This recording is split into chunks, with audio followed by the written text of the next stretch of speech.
असंभव को संभव करने वाले महादेव बिल्कुल अलग हैं। भोले भी हैं और रुद्र भी, उनको जानना सरल भी है और कठिन भी। वह भस्मधारी है, सर्पधारी है, चंद्रधारी है। वह अन्य देवताओं की तरह आभूषण और वस्त्रादि नहीं धारण करते हैं। शास्त्रों में भोलेनाथ के 5 खास रहस्यों के बारे में भी बताया गया है, जो शायद ही उनके भक्त जानते होंगे। भस्म लगाने का रहस्य। भगवान शिव इस दुनिया के सारे आकर्षण से मुक्त हैं। उनके लिए ये दुनिया, मोहमाया, सब कुछ एक राख से ज्यादा कुछ नहीं है। सब कुछ एक दिन भस्मीभूत होकर समाप्त हो जाएगा। भस्म इसी बात का प्रतीक है। शिवजी का भस्म से भी अभिषेक होता है, जिससे वैराग्य और ज्ञान की प्राप्ति होती है।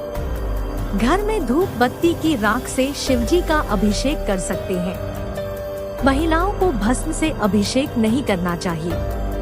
तांडव नृत्य का रहस्य। शिव का तांडव नृत्य प्रसिद्ध है। शिव के तांडव के 2 स्वरूप हैं। पहला उनके क्रोध का परिचायक प्रलयकारी रौद्र तांडव और दूसरा आनंद प्रदान करने वाला आनंद तांडव।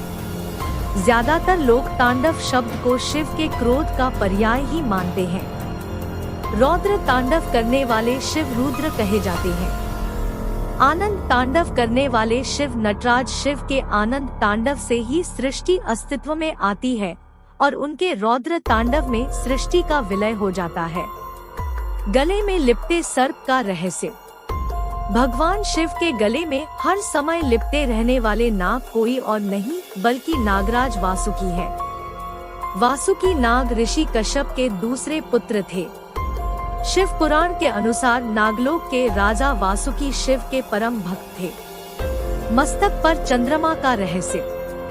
एक बार महाराज दक्ष ने चंद्रमा को क्षय रोग से ग्रसित होने का श्राप दिया।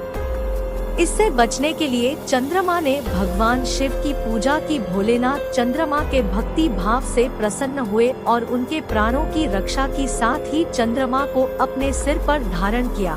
लेकिन आज भी चंद्रमा के घटने बढ़ने का कारण महाराज दक्ष का शाप ही माना जाता है।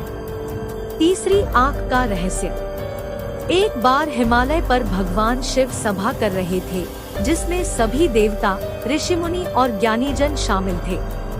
तभी सभा में माता पार्वती आई और उन्होंने अपने दोनों हाथों से भगवान शिव की दोनों आंखों को ढक दिया। माता पार्वती ने जैसे ही भगवान शिव की आंखों को ढका, संसार में अंधेरा छा गया।